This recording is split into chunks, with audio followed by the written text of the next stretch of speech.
You ever notice how the world celebrates armor but fears open wounds? How we build monuments to those who can take a hit, who can shake it off, who can keep moving no matter what. But the person who feels deeply, who winces at harshness, who carries the weight of the world in their chest, that person gets a different label. Sensitive, fragile, too much. And here's the cosmic joke. The very thing that makes you most human is the thing society tells you to hide. Think about it. When's the last time someone praised you for feeling too much? For noticing the subtle shifts in a room's energy? For being unable to ignore the quiet suffering of others? No, instead we get the advice. Toughen up. Grow thicker skin. Don't take things so personally. As if sensitivity were a bug in the system that needs fixing, rather than a feature that makes life worth experiencing. But what if I told you that being misunderstood isn't your problem? What if the real issue is that we live in a world that's forgotten how to be fully alive? A world that's traded depth for speed, connection for efficiency, feeling for function. You see, sensitive souls aren't the broken ones. They're the ones still carrying something everyone else dropped along the way. And the tragedy isn't that they're misunderstood. The tragedy is that they've started to believe the misunderstanding. Let me paint you a picture of what this looks like. You walk into a room and you feel everything. The tension between two people who haven't spoken. The forced cheerfulness of someone hiding pain. The unspoken expectations hanging in the air like humidity. And while everyone else is chatting about the weather and making small talk, you're drowning in a sea of emotional data you didn't ask to receive. Then someone says it. You're so sensitive. And the way they say it, it's not a compliment. It's a diagnosis.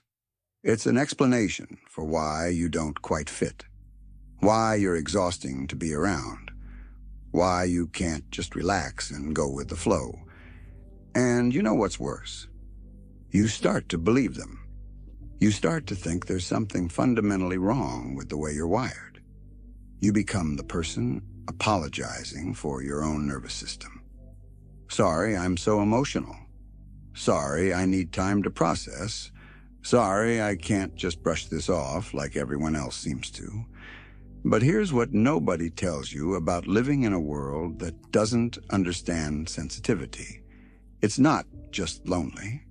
It's gaslighting at a societal level, because everywhere you look, you get the same message. Your reality is not real. That slight you felt? You're being too sensitive. That betrayal that cut you to the bone? You're overreacting. That injustice that keeps you up at night? Why do you care so much? Society has created this bizarre hierarchy, where the ability to not feel is somehow elevated above the capacity to feel deeply. We celebrate the person who can cut you off without a second thought, but question the person who grieves that loss for months. We admire the one who moves on quickly, but worry about the one who needs time to heal. And so, sensitive souls learn to do something that goes against their very nature. They learn to perform. They put on the mask of being fine, of being normal, of not being affected. They develop this split existence where the public self smiles and nods while the private self bleeds and processes and tries to make sense of a world that feels like too much input through too thin a filter. You learn to translate your experience into terms others will accept. Instead of saying, I felt your energy shift and I know something's wrong, you say, you seem a bit off today. Instead of admitting, that comment you made 3 days ago is still echoing in my soul, you say, yeah, I'm fine. You become fluent in the language of emotional minimization because speaking your truth marks you as the problem. And the cruelest part? This constant translation, this endless performance, this denial of your own experience, it exhausts you in ways that people who don't live like this can never quite understand. They wonder why you need so much alone time, why you can't handle as much socializing, why you seem tired when nothing even happened. They don't see the invisible labor of being someone you're not, all day, every day, just to be acceptable. Now let's dig deeper into why this happens. Why does a world full of feeling beings create a culture that fears feeling? It's not random. It's not an accident. It's a feature of how we've organized our collective life. See, industrial society needed something specific from humans. It needed predictability, consistency, the ability to show up day after day and perform regardless of internal state. You can't run a factory on the rhythms of human emotion. You can't schedule vulnerability. Sensitivity, in this context, becomes a liability. It slows things down, it complicates, it introduces variables that don't fit neatly into spreadsheets and quarterly reports. So we built a world that rewards a particular kind of person. The one who can compartmentalize, who can separate work from life, thinking from feeling, action from consequence. We created systems that run more smoothly when people feel less, notice less, question less. And then we called this progress. But here's what happens when you design a world for emotional efficiency. You don't eliminate sensitivity. You just drive it underground. You create a population of people who still feel everything but have learned to trust their feelings about nothing, who sense the truth but doubt their own sensing, who know something's wrong but can no longer name what it is, and sensitive souls, the ones who couldn't complete this programming, who couldn't successfully numb themselves. They become the anomalies, the glitches, the ones who remind everyone else of what they've had to sacrifice to fit in. That's why there's often hostility mixed with the misunderstanding. Your sensitivity isn't just uncomfortable for you. It's uncomfortable for them. It's a mirror reflecting what they've lost. Think about it this way. Imagine you're a radio receiver and you're picking up signals that others can't hear. The problem isn't your receiver. The problem is you're being told those signals don't exist. You're being asked to live in a world where everyone pretends we only communicate through one narrow bandwidth, when in reality, there are symphonies and dissonances playing across spectrums they've trained themselves not to notice. This is the existential loneliness of the sensitive soul, not just being alone, but being alone in your perception of reality. Having experiences that others tell you aren't real, knowing things you have no acceptable way of knowing, feeling the weight of context and subtext that everyone else has agreed to ignore. And here's the paradox that'll twist your mind. The very culture that marginalizes sensitivity desperately needs sensitive people. Who do you think creates the art that moves us? Who writes the songs that articulate what we couldn't say? Who sees the problems before they become crises? Who feels the collective pain and tries to heal it? Sensitive souls. The same people we tell to toughen up and stop being so affected. We want the fruit of sensitivity, but we reject the tree it grows on. We want the insight, but not the overwhelm. We want someone to understand us deeply, but we don't want to be understood in return. We've created this impossible double bind where sensitivity is simultaneously too much and not enough. But let me tell you something that might sound strange. This misunderstanding, this marginalization, this constant feeling of not fitting, it's not happening to you. It's happening for you. Because in being pushed to the edges, you're actually being pushed towards something essential. You're being forced to answer a question most people never have to face. Are you going to trust the world's definition of you, or are you going to trust your own experience? The person who fits in perfectly never has to ask who they really are. They're too busy being who they're supposed to be. But you've been given no choice but to look deeper, to question, to find your truth beneath the layers of conditioning and expectation. The misunderstanding is the fire, and you're either going to let it destroy you or use it to forge something real. So what happens when you stop apologizing for your sensitivity and start understanding it? Not as a flaw to be fixed, but as a way of being that has its own intelligence, its own validity, its own gifts. First, you have to grieve. You have to mourn the version of yourself you tried to be. The one who could just relax, who didn't care so much, who could move through the world without being moved by it. That person was never real, but you spent years trying to become them. And now you have to let them go. This grief is important. Don't skip it. Don't positive think your way past it. Feel the loss of all that energy you spent trying to be someone else. Feel the anger at a world that made you feel wrong for being yourself. Feel the sadness of all the times you silenced your truth to make others comfortable. Let yourself feel what you feel about always feeling so much. But then something interesting starts to happen. Once you stop fighting your sensitivity, once you stop trying to defend or justify or minimize it, you start to see it clearly. And what you see isn't a weakness, it's a capacity, a way of knowing that goes beyond thinking, a radar for truth that cuts through pretense. You begin to understand that your sensitivity isn't about being fragile.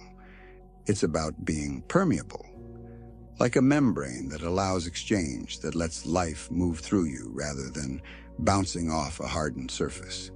Yes, this means you feel pain more acutely, but it also means you experience beauty more deeply, joy more fully, love more completely. You don't get to choose which feelings penetrate. It's all or nothing. And here's what nobody tells you about embracing your sensitivity. You become dangerous. Not in a harmful way, but in a truth-telling way. Because when you stop pretending, when you stop performing, when you start speaking from that deep knowing inside you, people don't know what to do with you. You're no longer playing the game by the accepted rules. You start saying things like, "I don't think I'm available for that," instead of making excuses. "That doesn't feel right to me." Instead of justifying your no with acceptable reasons. "I need time to process," instead of forcing yourself to decide on someone else's timeline. You start trusting your gut, your instincts, your subtle sense of what's true, even when you can't explain it in terms others will accept. This is where the transformation really happens.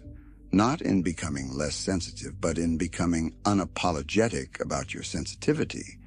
Not in growing thicker skin, but in honoring the thin skin you have.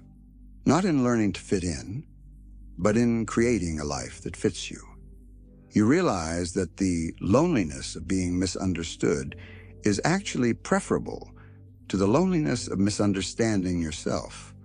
That being seen as too much by some is worth it, if you can finally be enough for yourself. That losing relationships built on you being someone you're not makes space for connections built on who you actually are. And slowly, incrementally, you start to find your people. The other sensitive souls who've been hiding in plain sight, waiting for permission to be real. The ones who understand without explanation, who don't need you to translate your experience into acceptable terms, who say "me too" in that way that means you're finally not alone. But even more importantly, you start to become your own person, your own witness, your own validator. You develop this quiet confidence that comes not from being right, but from being real, from living aligned with your own nature rather than contorted to fit someone else's expectations. So here we are, at the end of this exploration, and I want to leave you with something you can actually use. Not a technique, not a hack, but a truth you can build a life on. Your sensitivity is not a design flaw. It's not something that happened to you because the universe got your order wrong. You're not too much. You're not broken. You're not the problem. What you are is a human being living in a world that's forgotten how to be human. You're a feeling creature in a culture that's terrified of feeling. You're someone still connected to the full spectrum of experience in a society that's decided to function on a narrow band. And yes, this makes you a misfit. But consider what you're not fitting into: a world of surface interactions and emotional suppression, a culture that values productivity over presence, a society that's mastered distraction but lost the plot on meaning. Is that really something you want to squeeze yourself into? The misunderstanding isn't your burden to fix. It's not your job to make yourself more palatable, more manageable, more convenient for a world that can't handle depth. Your job is to live from your truth, to honor your sensitivity as the gift it is, to stop apologizing for experiencing life the way you experience it. Does this mean it'll be easy? Hell no. You'll still feel misunderstood. You'll still face people who think you're too much. You'll still live in a world that wasn't built for beings like you. But you'll do it with integrity, with authenticity, with the quiet power that comes from knowing yourself and choosing yourself anyway. And maybe, just maybe, your willingness to be fully, unapologetically sensitive gives others permission to do the same. Maybe your refusal to numb yourself becomes an invitation for others to wake up. Maybe the very thing that makes you feel most alone is actually the thing that could help others feel less isolated in their own hidden depths. This is your choice. You can keep trying to fit into a world that doesn't understand you, slowly dimming your light until you're acceptable. Or you can shine at full brightness and trust that the right people, the right opportunities, the right life will find you in that light. The world will keep telling you to be less, to feel less, to care less, to notice less. Don't listen. Be more, feel more, care more, notice more. Not because it's comfortable, but because it's true. Not because it's easy, but because it's you. You are not misunderstood because there's something wrong with you. You're misunderstood because you're speaking a language most people have forgotten. And the answer isn't to stop speaking it. The answer is to find the ones who remember, to become fluent in your own truth, to build a life where your sensitivity isn't a liability you have to manage, but a compass you learn to trust. So stop waiting for the world to get it. Stop hoping that someday everyone will understand. They won't. They can't. They're not designed to. But you're designed exactly as you are. And somewhere in you, beneath all the doubt and self-questioning, you know this. You've always known it. Now it's time to live like you know it. That's not a someday decision. That's a right now choice. Every moment you honor your sensitivity instead of apologizing for it, you're choosing yourself. You're choosing truth. You're choosing life at full volume instead of muted tones. And that, my friend, is the only choice that ever really mattered.